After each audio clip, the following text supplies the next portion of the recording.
ओम गंगणपतये नमः। ओम सरस्वतये नमः। सुस्वागतम अत्र भवताम सर्वेषाम।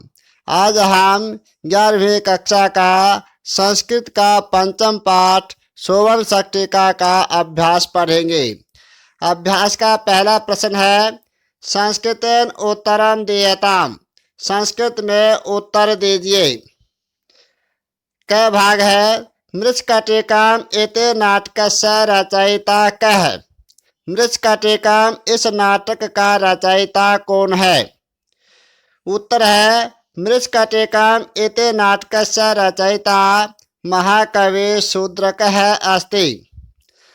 अगला प्रश्न है ख दारकः रोहसेनः रजनीकां किम अयाचत। बालक रोहसेन ने रजनीका से क्या मांगा। उत्तर है दारकः रोहसेनः रजनीकां सोवन सक्टिकाम् अयाचत। अगला प्रश्न है ग वसंत सेना दारकस्य विषये किम पृच्छति। वसंत सेना बालक के विषय में क्या पूछती है।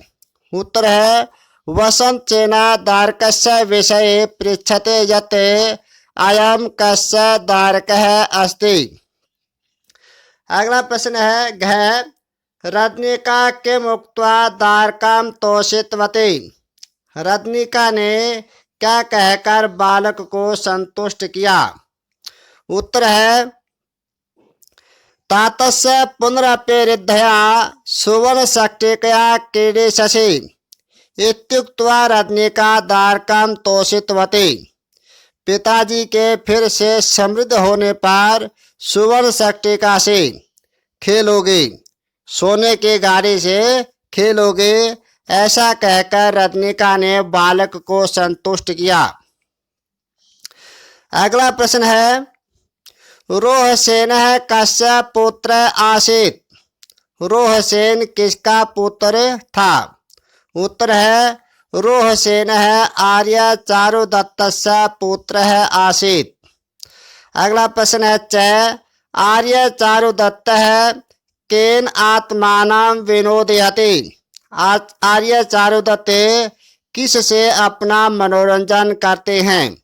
उत्तर है आर्य चारुदत्तः निज पुत्रेण आत्मानं विनोदयति। अगला प्रश्न है छ रोहसेनः कीदृशीं सक्टिकां याचते। रोहसेन कैसी गाड़ी मांगता है। उत्तर है रोहसेनः सोवन सक्टिकां याचते। रोहसेन सोने की गाड़ी मांगता है। अगला प्रश्न है जय वसंत सेना कई मृच्छकटिकां पूरयति। वसंत सेना किस से मिट्टी की गाड़ी को भर देती है। उत्तर है वसंत सेना अलंकारैर मृच्छकटिकां पूरयति। वसंत सेना आभूषणों से मिट्टी की गाड़ी को भर देती है। अगला प्रश्न है रोहसेनः स्वपितु किम अनुकृतम्। रोहसेन ने अपने पिता का क्या अनुकरण किया। उत्तर है रोहसेनेन स्वपितुः रूपम अनुकृतम। रोहसेन ने अपने पिता के रूप का अनुकरण किया।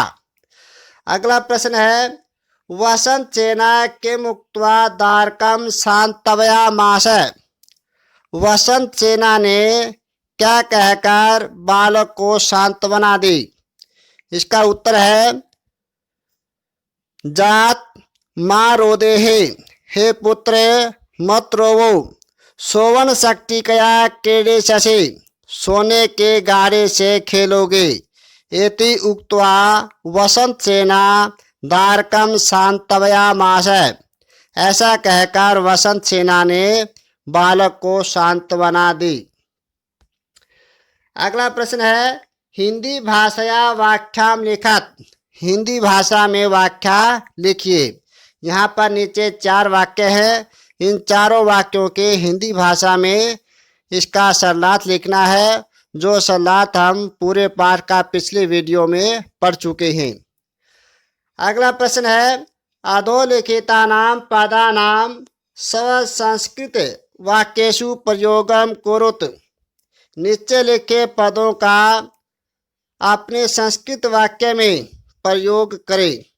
नीचे जो पद लिखे हुए हैं उन पदों को अपने संस्कृत वाक्यों में प्रयोग करना है। पहला है मृत्तिका शक्तिकया, ये तृतीया विभक्ति का एक वचन है। इसका अर्थ होता है मिट्टी के गाड़ी के द्वारा। इसका वाक्य में प्रयोग हो जाएगा अहम मृत्तिका शक्तिकया न क्रीडिष्यामि, मैं मिट्टी के गाड़ी से नहीं खेलूंगा। अगला है सुवर्ण व्यवहार, सोने का व्यवहार। कुतो अस्माकं सुवर्ण व्यवहार, हमारा सोने का व्यवहार कहाँ। अगला है अश्रुणी, अश्रुणी का अर्थ होता है आंसू। स अश्रुणी परमृज्य तोष्णीम अभवत्, वह आंसू बहाकर चुप हो गई। आगे है विनोदयते, मनोरंजन करता है। आर्य चारुदत्त रोहसेनेन आत्मानं विनोदयते, आर्य चारुदत्त अपने पुत्र से अपने आप का मनोरंजन करता है। आगे है प्रातिवेशिक है, पड़ोसी। प्रातिवेशिक का अर्थ होता है पड़ोसी। प्रातिवेशिक है सोवन शक्तिकाम अनयत, पड़ोसी सोने की गाड़ी को ले गया। आगे है रिद्धया, पितुः रिद्धया तवाम सोवन शक्तिकया क्रीडिष्यसि, पिता के समृद्ध होने पर तुम सोने की गाड़ी से खेलोगे। आगे है रोदेते, स किम निमित्तं रोदेते, वह किस लिए रो रहा है। आगे चतुर्थ प्रश्न है अधोलिखितानां क्रियापदानि वीक्ष्य समुचितं कर्तृपदं लिखत। नीचे लिखे क्रियापदों को देखकर उचित कर्ता पद लिखिए। पहला आता है कै, खालिस्तान क्रीडावः, क्रीडावः यह उत्तम पुरुष का द्विवचन है, तो इसलिए यहाँ पर कर्ता भी उत्तम पुरुष का द्विवचन होगा। यहाँ पर आ जाएगा आवाम क्रीडावः। आगे है विनोदयामि, ये उत्तम पुरुष का एक वचन है, इसलिए कर्ता भी उत्तम पुरुष का एक वचन आ जाएगा अहम, अहम विनोदयामि। आगे है सुवर्ण शक्तिकया क्रीडिष्यसि, क्रीडिष्यसि यह मध्यम पुरुष का एक वचन है, तो मध्यम पुरुष का एक वचन का जो कर्ता है वह हो जाएगा तवाम, तवाम सुवर्ण शक्तिकया क्रीडिष्यसि। आगे है खालिस्तान अलीकम भणसि, अलीकम भणसि ये जो भणसी है यह मध्यम पुरुष का एक वचन है, तो कर्ता भी यहाँ पर मध्यम पुरुष का एक वचन हो जाएगा तवम। आगे है खालिस्तान किम निमित्तं, खालिस्तान रोदिति, तो रोदिति यह प्रथम पुरुष का एक वचन है, और यहाँ पर जो प्रथम पुरुष का एक वचन का जो करता है वह है स। किम निमित्तं स रोदिति, किस कारण से वह रो रहा है। आगे है पांचवा प्रश्न अधोलिखितानां पदानां संधि विच्छेदम कुरुत। नीचे लिखे पदों के संधि विच्छेद कीजिए। पहले आता है क कुतोस्माकम, कुतः प्लस अस्माकम।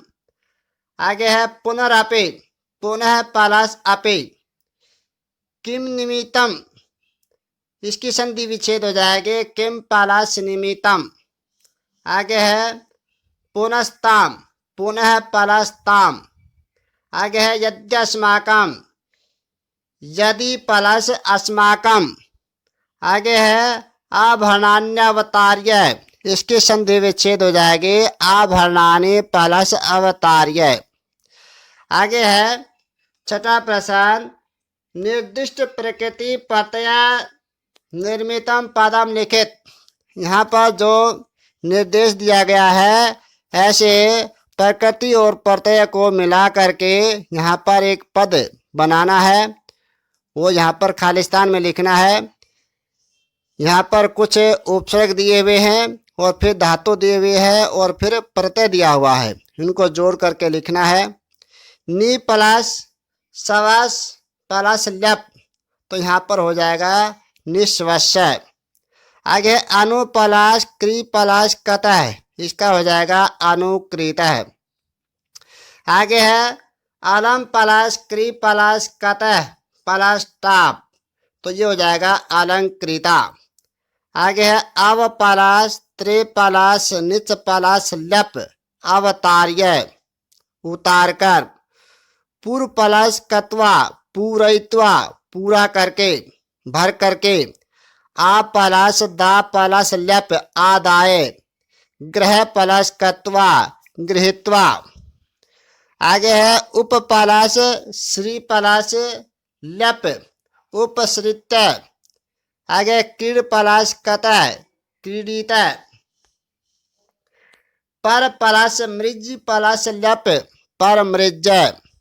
आगे है 7वां प्रश्न, अधोलिखितानां पदानां विलोम पदानि लिखित। नीचे लिखे पदों के विलोम पद लिखिए। विलोम शब्द विपरीतार्थक शब्द लिखने हैं।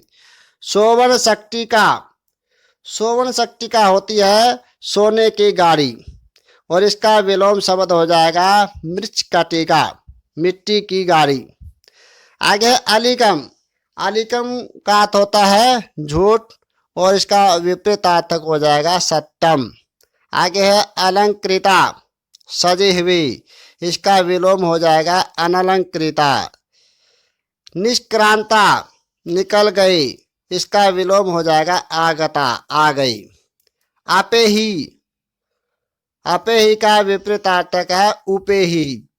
पर संपत्त्या, इसका विलोम हो जाएगा निज संपत्त्या, दूसरे की संपत्ति अपनी संपत्ति, तो इस प्रकार विलोम हो जाएंगे। आगे है 8वां प्रश्न, अधोलिखितानां पदानां पर्यायवाची पदानि लिखित। नीचे लिखे पदों के पर्यायवाची लिखने हैं। पहला आता है दारक है। दारक का अर्थ होता है पुत्र है। पितुः तातस्य, तर्कयामि संभावयामि अनुमानयामि। जननी माता, नीता गृहीता, भणति कथयति, अलिकम असत्यम। आगे है अधोलिखितः पंक्तयः केन कम प्रति उक्ता। नीचे जो लिखे पंक्तियां हैं किसने और किसको कही वो बतानी है। पहला है एहि वच शक्ति कया की राव है, हे पुत्र आओ गाड़े से खेलते हैं। ये किसने कहा? रदनिका ने कहा। किसको कहा? रोहसेन को। तो यहाँ पर हो जाएगा रदनिकया रोहसेनम। आगे है आर्याया वसंत सेनाया समीपम उपसर्पेशामि। आर्या वसंत सेना के पास जाती हूँ। ये किसने कहा? रदनिका ने। तो यहाँ पर रदनिकया आ जाएगा रोहसेनम, रदनिकया रोहसेनम। आगे गए ए ही में पुत्र का कि हे मेरे पुत्र आओ आलिंगया, आलिंगन करो। ये किसने कहा? वसंत सेना ने। तो ये हो जाएगा वसंत सेनया दारकम।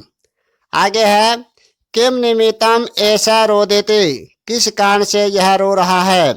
ये भी वसंत सेना ने कहा, वसंत सेनया रदनिकाम। तो यहाँ पर सब जगह तृतीया विभक्ति में लिखेंगे। जो कह रहा है उसको तृतीया विभक्ति में लिखेंगे और जिसको कह रहा है उसको द्वितीया विभक्ति में। आगे है रदनी के का ऐसा कि हे रदनिका यह कौन है। ये किसने कहा? रोहसेन ने। तो लिखेंगे रोहसेनिन रदनिकाम। आगे है जाते कार्य सोवर्ण शक्तिकाम कि हे पुत्र सोने की गाड़ी बनवा लो। ये किसने कहा? वसंत सेना ने। वसंत सेनया रोहसेनम। आगे प्रश्न है 10वां, पाठम आश्रित्य सोदाहरणं वसंत सेनायाः रोहसेनस्य च चारित्रिक वैशिष्ट्यम हिंदी भाषायाम लिखत। यहाँ पर पाठ के आधार पर वसंत सेना और रोह सेन का चारित्रिक विशेषताएं लिखनी है। प्यारे बच्चों, आज सोवन शक्ति का इस पाठ का अभ्यास समाप्त हुआ। इन अभ्यास के प्रश्नोत्तरों को अपनी कॉपी में लिखेंगे और याद करेंगे। जयतु भारती, जयतु संस्कृतम।